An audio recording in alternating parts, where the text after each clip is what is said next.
Oke, bismillahirrahmanirrahim. Assalamualaikum warahmatullahi wabarakatuh. Halo kawan semua dimanapun anda berada, kembali lagi berjumpa bersama saya. Semoga kita selalu dalam keadaan baik dan kebaikan selalu menyertai kita semua, amin ya rabbal alamin. Oke kawan, alhamdulillah kembali lagi Maki berkesempatan untuk berbagi informasi seputar pelaksanaan P3K, dimana pada video sebelumnya Maki berbagi informasi pelaksanaan CPNS tahun 2021, dan kali ini Maki akan berbagi terkait dengan update terbaru mengenai P3K untuk soalnya. Nah, jadi perlu kita ketahui kawan-kawan, di soal seleksi P3K tahun 2021 ini nanti akan ada soal yang baru. Jenis soal yang baru itu tes bakat skolastik. Nah, gitu kawan-kawan ya. Bagaimana lengkapnya? Ya, kita simak videonya ya. Baik, untuk satu tuh langsung aja ke TKP gitu ya. Oke kawan-kawan, di video sebelumnya Manggi sudah berbagi kepada kawan-kawan terkait dengan kebutuhan 1 juta guru di sekolah negeri, bahwa tiap tahunnya itu negara kita Indonesia tercinta ini di setiap jenjang pendidikannya mulai dari SD, SMP, SMA itu terjadi pensiun yang sangat besar. Di tahun 2020 itu ada 72.976 guru yang pensiun, kemudian 2021 itu 69.000, 2022 77.000, 2023 itu 75.000, dan 2024 itu 69.000. Ada puncaknya itu ada di tahun 2022. Hal inilah yang menyebabkan pemerintah melalui Kementerian Pendidikan akan merekrut 1 juta guru di sekolah negeri maupun swasta yang sudah terdata di Dapodik. Nah, syaratnya untuk mengikuti seleksi P3K ini, jadi P3K ini perlu kawan-kawan ketahui akan dilangsungkan terkait dengan kekurangan guru di setiap jenjang pendidikan gitu. Nah, adapun untuk nominasi pendaftarnya itu adalah guru honorer yang ada di sekolah negeri maupun swasta yang sudah terdaftar di Dapodik. Kalau misalkan mereka belum terdaftar di Dapodik, diperbolehkan ikut juga asal sudah memiliki sertifikat pendidik. Jadi untuk kawan-kawan yang sudah memiliki sertifikat pendidik nanti bisa melalui jalur CPNS maupun P3K tes masuknya. Nah, ini memungkinkan untuk kawan-kawan yang tidak mengajar untuk ikut serta dalam P3K ini gitu kawan-kawan ya. Ada termasuk juga honorer kategori 2 itu sebagaimana yang sudah dijelaskan oleh Maki di video sebelumnya.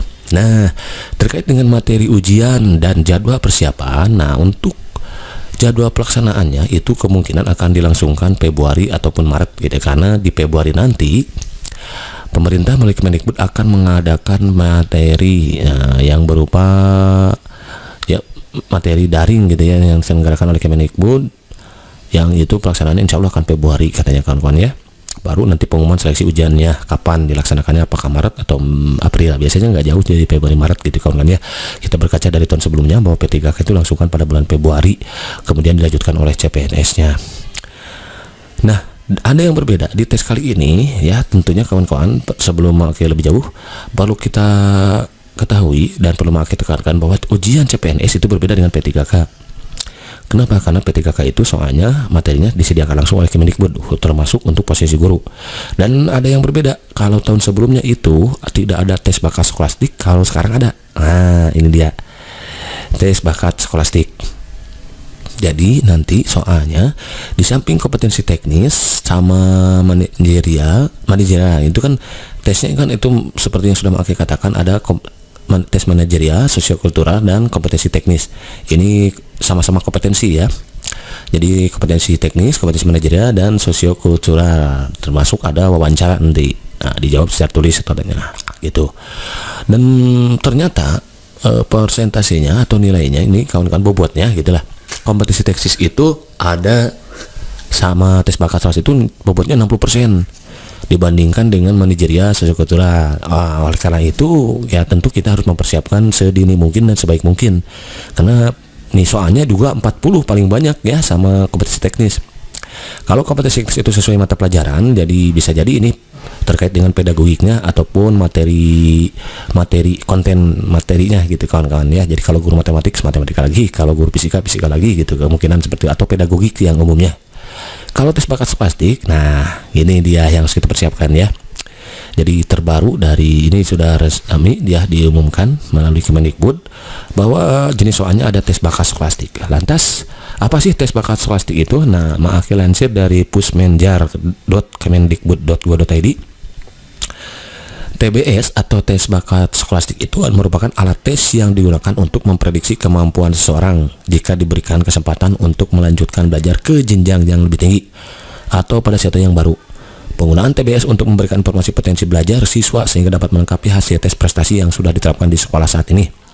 Berbeda dari tes prestasi, TBS disusun tidak berdasarkan silabus mata pelajaran tertentu sehingga dalam menjawab soal lebih tergantung pada daya nalar siswa baik logis maupun analitis. Jadi intinya kalau TBS itu tidak mengandalkan langkah-langkahnya gitu ya. Tapi dia tergantung pada daya nalar kita, daya nalar baik logis maupun analitisnya gitu. Oke, dia itu tinggal dibaca aja kawan-kawan ya. Adapun rincian subtes TBS diantaranya ada subtes verba nanti kawan-kawan. Apa subtes verba itu? Mengukur kemampuan seseorang dalam menggunakan logika verbal seperti logika ya gitu ya. Kemudian untuk menyelesaikan masalah yang berhubungan dengan masalah atau subtes verba terdiri atas sinonim, contohnya ya. Ada sinonim, antonim, analogi, wacana. Kemudian ada subtes kuantitatif, yaitu adalah subtes yang mengukur kemampuan matematis sederhana, memahami konsep matematika dan menggunakan logika angka untuk menyelesaikan masalah yang berhubungan dengan angka. Subtes kuantitatif terdiri dari deretan angka, aritmatika, aljabar, dan geometri. Lalu yang terakhir itu adalah subtes penalaran, yaitu subtes yang mengukur kemampuan untuk memilih dan mengorganisasi informasi yang relevan untuk menyelesaikan masalah. Subtes penalaran terdiri logis, ya penalaran analitis ya, dan diagram biasanya. Jadi bagaimana suatu diagram disajikan dan tugas kita adalah menyimpulkan dari data atau berita dari diagram yang diberikan gitu kawan-kawan ya. Atau analitis, penalaran analitis bagaimana kita menyimpulkan suatu masalah dari menyimpulkan suatu pernyataan gitu dari suatu masalah yang diberikan gitu kawan-kawan ya. Nah itu dia, ini juga sama ini ya, subtesnya sama, logis diagram. Oke, sama itu dia. Ini sama sih sebetulnya ya, semuanya logika. Hanya di sini yang belum dijelaskan lebih lanjut oleh ini yang dimaksud dengan tes bakat skolastik ini apakah mencakup verbal, kemudian apalagi tadi ada 3 kan, verbal, apakah kuantitatif termasuk deret gitu kan, aritmatika, aljabar, geometri, dan penalaran gitu. Di sini ada nih penekanan bahwa tes bakat skolastik itu mencakup penalaran.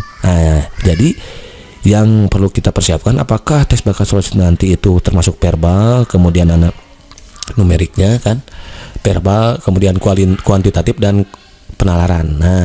Sementara di sini ditekankan adalah penalaran. Jadi kalau misalkan nanti penalaran saja yang muncul, berarti kemungkinan soal yang muncul adalah bagaimana cara kita menarik suatu kesimpulan, penalaran analitis nih, logis dan diagram gitu kawan-kawan ya. Jadi hal yang perlu kita perhatikan nanti di antara 3 subtes tadi sebagai subtes itu yang mana yang akan muncul, ada apakah itu verbalnya ataukah kuantitatif atau penalaran. Namun di sini ditekankan ada penalaran gitu kan. Namun tidak ada salahnya untuk kita mempelajari kesemuanya kawan-kawan ya. Karena kalau yang namanya belajar itu tidak ada ruginya ya kan. Ketika kita belajar berarti kita menambah ilmu gitu. Enggak berguna sekarang, insya Allah di masa yang akan datang di lain kesempatan tentunya kawan-kawan ya. Itu saja barangkali kawan-kawan dalam kesempatan ini yang bisa Maki sampaikan. Intinya materi ujian dan jadwal untuk materi ujian. Nah, ini bocoran dari Kemendikbud bahwa salah satu tipe konten soal yang akan muncul nanti adalah tes bakat skolastik, yaitu namun di sini dari tes bakat skolastik itu apakah penalaran verbal maupun kuantitatif ini yang mana. Dan pokoknya tugas kita adalah mempersiapkan semuanya, dan banyaknya soal juga lebih banyak ya, terbanyak kedua setelah kompetisi teknis ya. Jadi untuk itu kita jangan main-main dengan soal ini gitu ya. Pokoknya perbanyak membaca, perbanyak latihan biar nanti kita terbiasa menjawab soal yang diberikan gitu kawan ya. Itu saja barangkali kawan-kawan terkait bocoran jenis soal yang akan muncul di P3K nanti. Pokoknya tetap semangat untuk kawan-kawan, gunakan waktu sebaik mungkin. Waktu yang tersisa berarti kalau misalkan Maret kurang lebih akan ada waktu 3 bulan lagi ya, Januari, Februari, Maret, 3 bulan itu tidak terasa kawan-kawan ya. Usahakan sehari berapa jam membaca gitulah. Pokoknya setidaknya kalau kita membaca, insya Allah akan menambah wawasan tambahan pengetahuan untuk kita. Nah, terlebih lagi dengan materi-materi yang akan muncul di P3K nanti. Dan insya Allah nanti di lain kesempatan Maki akan selalu update terkait dengan pelaksanaan P3K, juga soal-soalnya ya nanti akan mengakibatkan dan sudah mengakibatkan untuk kompetensi teknis untuk formasi guru ya. manajerial sosio-kultural, insya Allah akan menyusul di lain kesempatan. Pokoknya semoga kita semua selalu dalam keadaan sehat gitu ya, dan Allah Subhanahu wa taala selalu memberikan perlindungan kepada kita semua. Oke kawan-kawan, barangkali itu saja dulu ya, berikan kesempatan ini malam ini, mudah-mudahan bermanfaat. Tetap semangat, maksimalkan usaha dan maksimalkan doa agar Allah memberikan yang terbaik untuk kita semua. Oke, thank you for watching, see you next video. Assalamualaikum warahmatullahi wabarakatuh.